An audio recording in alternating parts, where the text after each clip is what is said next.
सर्वप्रथम सर्वांना जय शिवराय. मित्रांनो, ढाकेफळ शिवारामध्ये आपण आज भेट देण्यासाठी आलतो वांग्याच्या प्लॉटला. वांग्याचा प्लॉट जर पाहिला तर अक्षरशः मी पहिल्यांदाच पाहिला प्लॉट. तसं असेलही महाराष्ट्रात असं काही वेगळं नाहीये. अक्षरशः दगडावरती पीक कसं उभा करायचंय हे आमचे जे काही चांदर मित्र आहेत त्यांचा परिचय देतीलच. आपण आजच्या या व्हिडिओमध्ये थोडा शॉर्टकटमध्ये अंदाजही सांगणार आहोत, पण यांचं जे नाव आहे, यांचा जो परिचय आहे तो पहिले करून घेऊयात. दादा सांगा तुमचं नाव आणि ते शेतकऱ्यांना. नमस्कार, जय शिवराय. मी विष्णू महेश्वर चांदर, ढाकेफळ, रणसांगवी, जिल्हा जालना. म्हणजे पिरगाव बॉडी पासून अंदाजे 1 किलोमीटर अंतरावरती पूर्वेस यांचा प्लॉट रोडच आहे.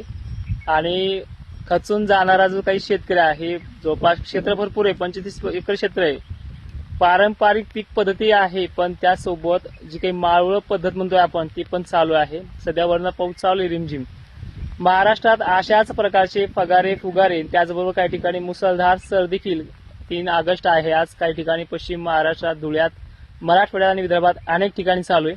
आणि हे सातत्य 8 ऑगस्ट पर्यंत कायम आहे. तुम्ही मराठवाड्याचा जर विचार केला तर हे 15 ऑगस्ट पर्यंत सुद्धा राहू शकतं. आणि जी काही परिस्थिती आहे पावसाची पुढे सुद्धा वाढणार आहे. तो रिपोर्ट पण आपण दिलाय. तुम्ही नसला बघितला तर आपलं चॅनल पेज चेकआउट करा. आपण फक्त आलो होतो यांच्या प्लॉट बघायला. टॅमॅटोचं बघितलं, आता हार्वेस्टिंग कंप्लीट करून त्यांनी सोडलं देखील आहे. त्यातही बऱ्यापैकी उत्पन्न घेतलं आहे. आणि जर तुम्हाला भविष्यामध्ये असं मार्गदर्शन, मार्केटिंग मार्गदर्शन, आता खरं तर यांच्याकडनं काही विचारायची गरजच नाही. मी तर आल्याच्या नंतर बघितलंय. स्वतःचं ट्रॅक्टर आहे, पिकअप तर लोड पण झालंय 50 कॅरेटनी. आणि स्वतःच्या शेतामध्ये शेडनेट वगैरे सगळ्या गोष्टी इथे चालू आहेत. आणि हवामान अंदाज सांगत असताना ज्या काही पुढे चिंतेच्या बाबी होत्या, धुई धुका असतील, याची साथ माझी ह्या शेतकऱ्यांना तर असणारच आहे. पण आपण काय करू शकतो मार्केटमध्ये, या सगळ्या गोष्टीचं ज्ञान आपापल्या परिसरातल्या शेतकऱ्यांकडे सुद्धा असतं. फक्त आपला पाहण्याचा दृष्टिकोन त्याच्याकडे वेगळा असतो. त्यामुळे ते देखील अभ्यासत जा.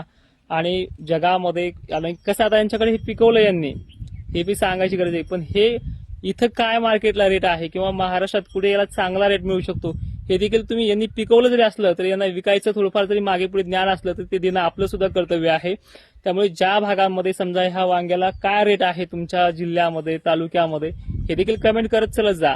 आणि तुमच्याकडे काय पिकताय तुम्ही आणि कसं विकताय ते सुद्धा शेतकऱ्यांना मार्गदर्शन करत चला. आणि एकामेकाच्या सहाय्यानं अवघा शेतकरी पुढे कसा जाईल ह्या दृष्टिकोनातून करत चला. चांदर सरांचा जो प्लॉट आहे, मी आमच्या परिसरामध्ये असा टॉप लेवलचा प्लॉट बघितला नाहीये. म्हणजे हे वांग मल्चिंग वरती आहे आणि तास पण दिसत नाही व्हिडिओमध्ये. आम्ही दोन्हीच्या अंतर 4 फूट असेल काय, नाही, 8 फूट अंतर आहे आणि फक्त 2 फूट जागा रिकामी दिसते आम्हाला उभं राहायला. एवढं जबरदस्त आहे.